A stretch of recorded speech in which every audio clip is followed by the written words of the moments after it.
Bill Cass, Fire Chief Lawrence. We're going to get you information on the toll road. They're going to start blasting. They're going to shut Morgan Road down and fix us. What's going on here? We've been asking for 3 years to have a meeting with PennDOT or the toll, what you call Turnpike Commission, and we're getting no information. Now we're going to have a tunnel too, and that puts a lot of resources that, stretched out here.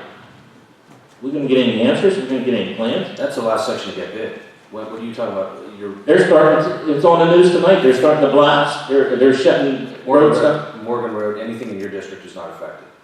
They're actually starting on 22. Yeah. They showed that and they went all the way to Canonsburg at our end. And I just got the word from Paul Beback, who works over at the thing, that they're shutting down Morgan Road Bridge for 10 months. I don't know exactly when they're starting that. That's news. And they said they're going to have completion by 2019, the fall, that you're going to drive from 22 to 79 by fall of 2019. That's not a lot of time. That was on the news? Yeah, it was on the news tonight. Yeah, but they're wrong. 2021 is what the Turnpike. She said 2019, it won't be totally done, but I'm just saying what you're saying. So it's moving, and we're not getting any information.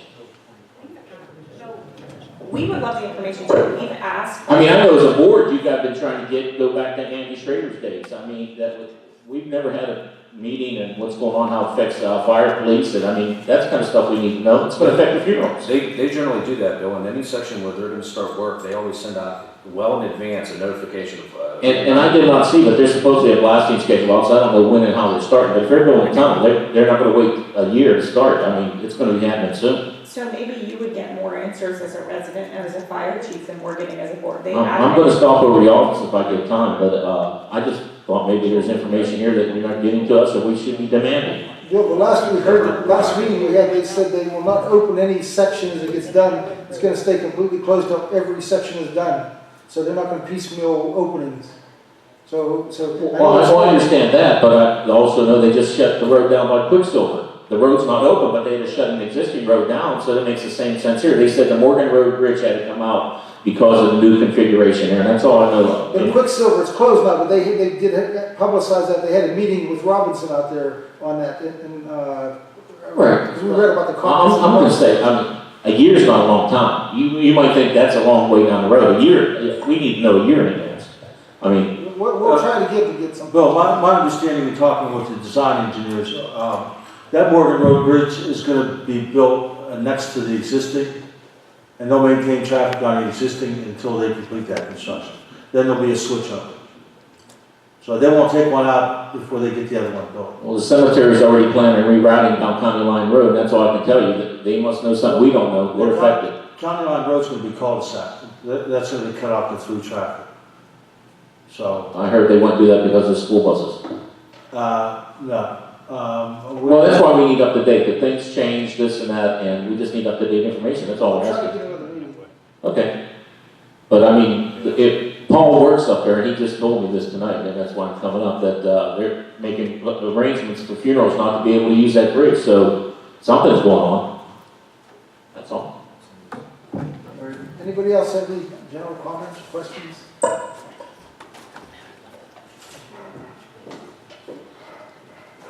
Please give us your name and address for the record, please. Yeah. Cameron Kitsenko, resident 2054 Dam Street Drive.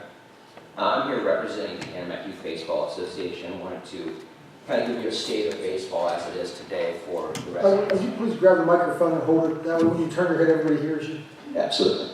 So right now we have open registrations for Kennebec Youth Baseball. For those of you not familiar, it's open to all residents, all children in the Kennebec school district. So every year we hold registrations from January through February, and our season starts in late March, runs through the rest of the year essentially. That's playable for baseball. We take a break off in the summer. We don't have games every day, but right now we're anticipating to have around 600 children from the school district to enroll in baseball.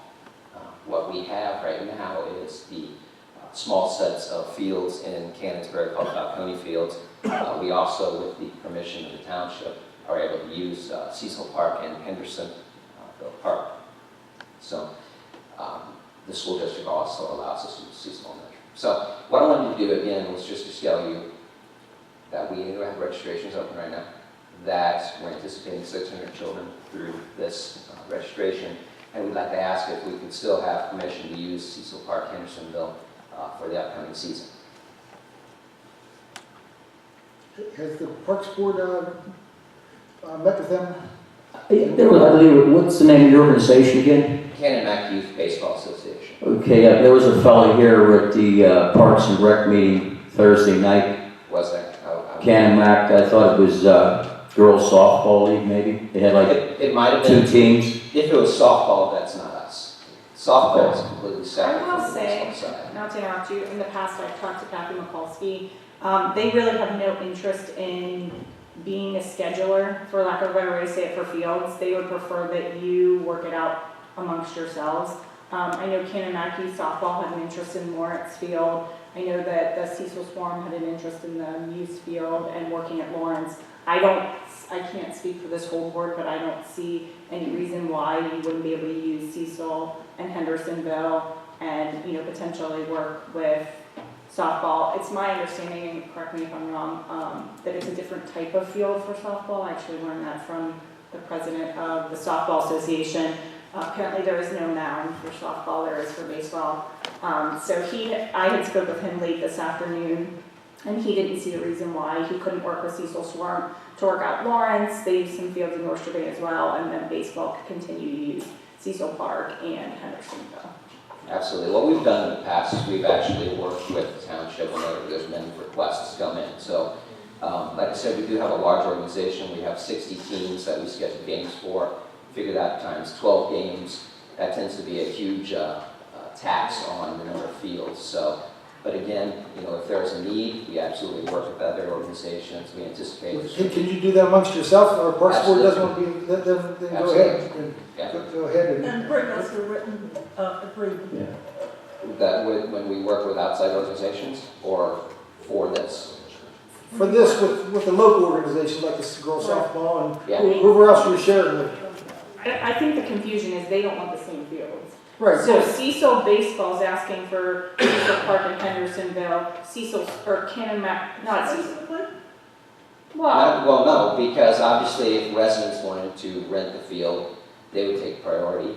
When there's other organizations that want to work with us, we work with them. We don't exclude anyone. I'll give you an example. So I sit on the board of a charity called Jameson's Army. We wanted to do a wiffle ball tournament. We approached the township and Canon-Mac Baseball and worked out a date that we could hold our wiffle ball tournament where they weren't utilizing field. It was very smooth. It was very easy.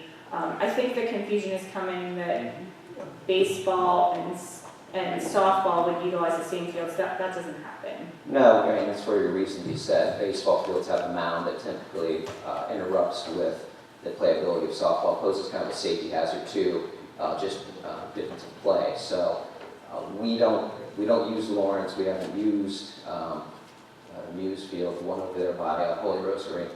We've never used that one either. It's always been Cecil Park and Hendersonville. If you work it out, you don't need us. Work it out. We'll absolutely work it out. You've used these fields in previous years. Absolutely. Absolutely. I Or as do- long as I've been part of the organization. My son's now 13. We started when he was 5. I do appreciate you coming and letting us know, though. It's always nice to be informed. Also, we were informed that all the teams have to submit insurance. That's a requirement. Yes. Canon-Mac Youth Baseball Organization has insurance. We have to. We work with Pony Baseball. So per our bylaws and the bylaws of Pony Baseball, we have to have insurance. We have to carry it. So that's a non-brainer. Just provide the township with a copy of it For the insurance, yes, we can do that. and just work it out with the others so that Absolutely. nobody's excluded. We've not turned anyone away. We've always been able to come to an agreement. All right, so if you work it out, like I said, you don't need us. All right. Good luck. Thank you very much. Anybody else? General comments, questions?